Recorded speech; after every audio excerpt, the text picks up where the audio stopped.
blah, blah, blah.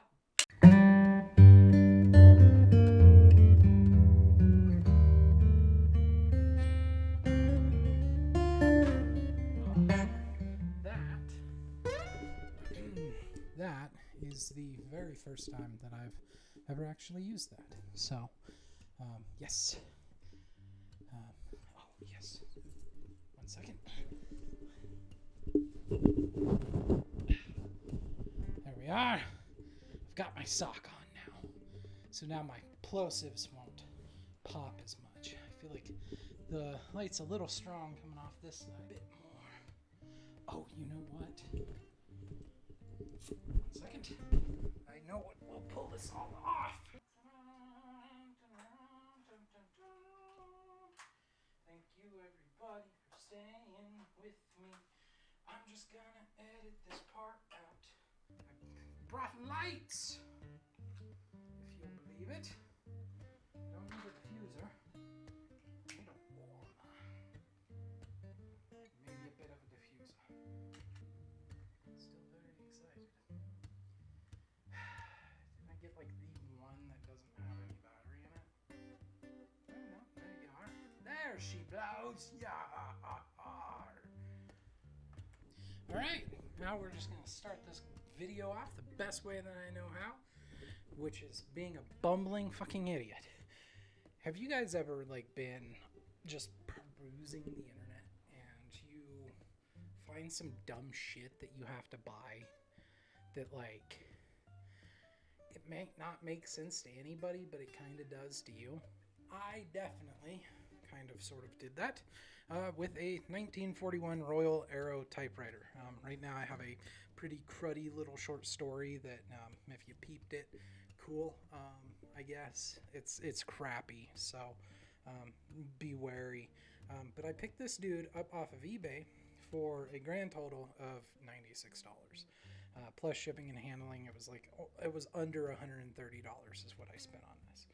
And a typewriter is something that I've always kind of wanted, but never really thought of buying, and especially not restoring until now. Now, this is her in her semi-restored state. I'm going to call it a restoration, no doubt, several times. However, it's really more of just a deep cleaning, what I did.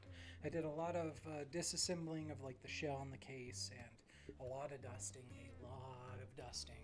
and ultimately wound up with a pretty unique little means of typing.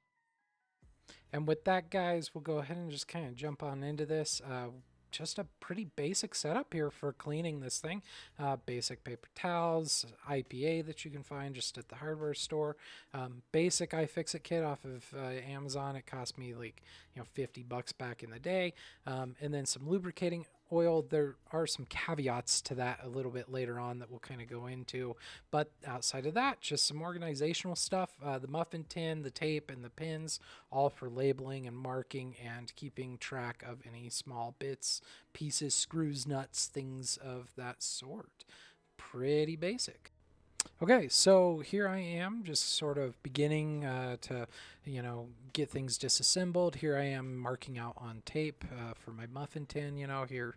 And of course I'm mislabeling things, but, that would have been like the carriage door or something like that.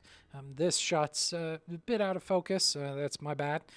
But, we do learn eventually to check focus and make sure nothing's blurry.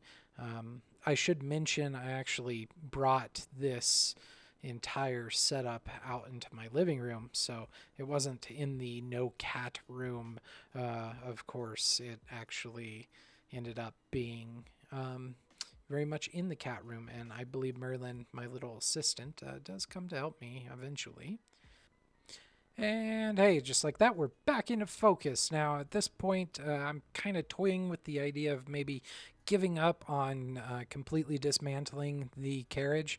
The more that I looked into it, the more complex of a subject that this got. So I think it's somewhat somewhere in here that I end up abandoning this idea completely. Again, this thing's not in terrible shape and everything is mostly functional, just needs a bit of lube. Now to the caveat with the lubricants, okay guys, the more that I looked into this, the more that I found you're not really supposed to add lube to these things except for in like really, really, really extreme cases, right?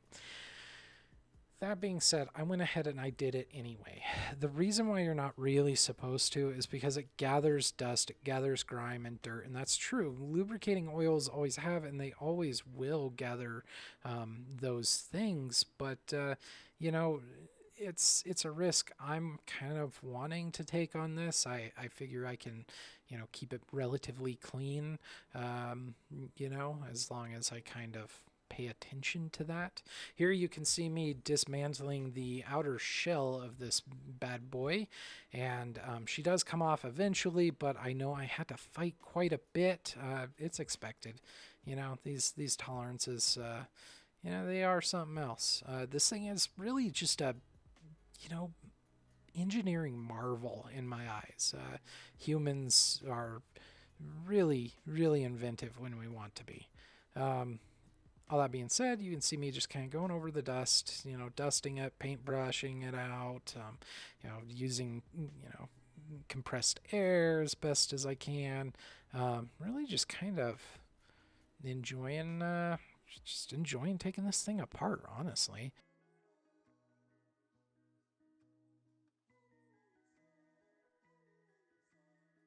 Yeah, there's that lubricant.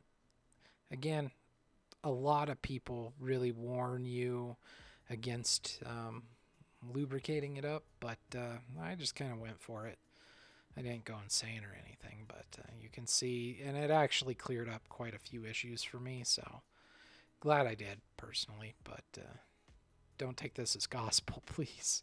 And it's a new night for me, and there's my little helper, Merlin. He good boy.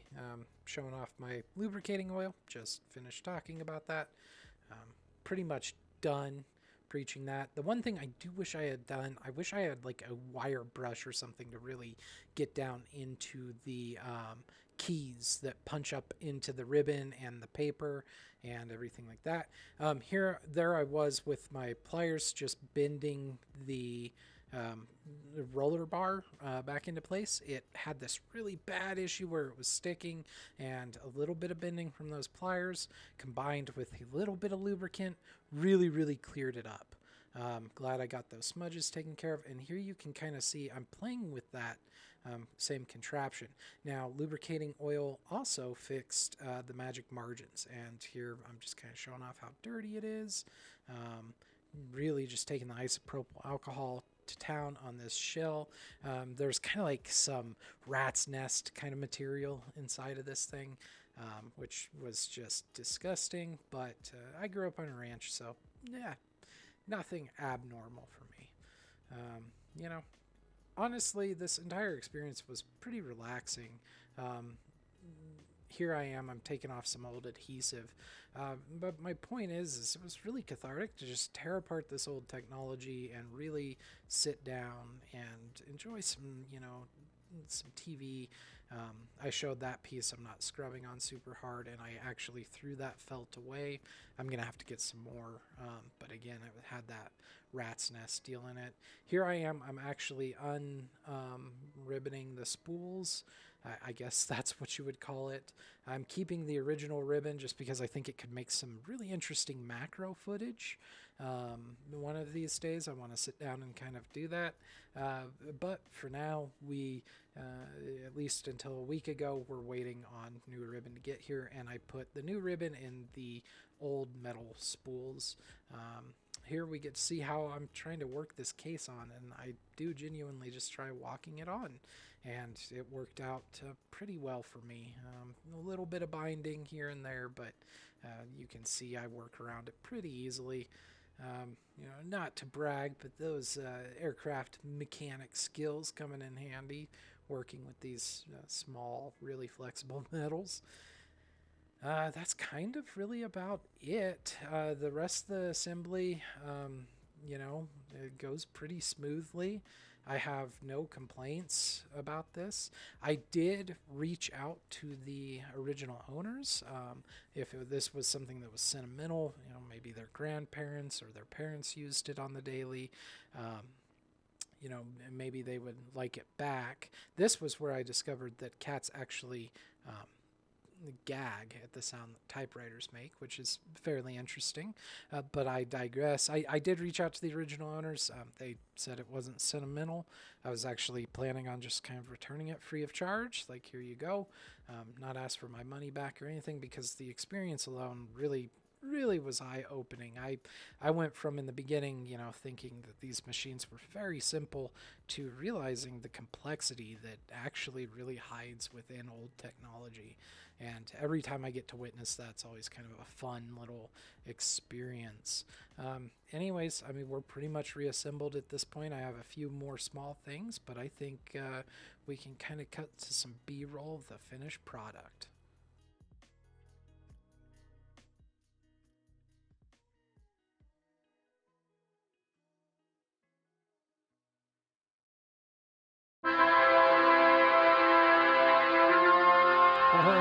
Whoa, calm down. Hey, whoa, whoa. Okay, calm down, audio. Holy shit. All I wanted to do was show off just some kind of before, dirty, and then bam, some of the macro that I took after I got it cleaned. That's right, some macro photography, which I think is just a fascinating subject. You can see I still have not cleaned out the little typing heads, the writing heads, whatever, because the O's and the E's are all filled in. Here's a macro image of one of those head things. Yeah, thanks everybody for kind of tuning in. And if you want to stick around, it's always greatly appreciated. But hey, if not, go fuck yourself, huh? Anyways, yeah, have a wonderful night, everybody. And I can't wait to see what stories I type on this thing. It's really exciting. Take care.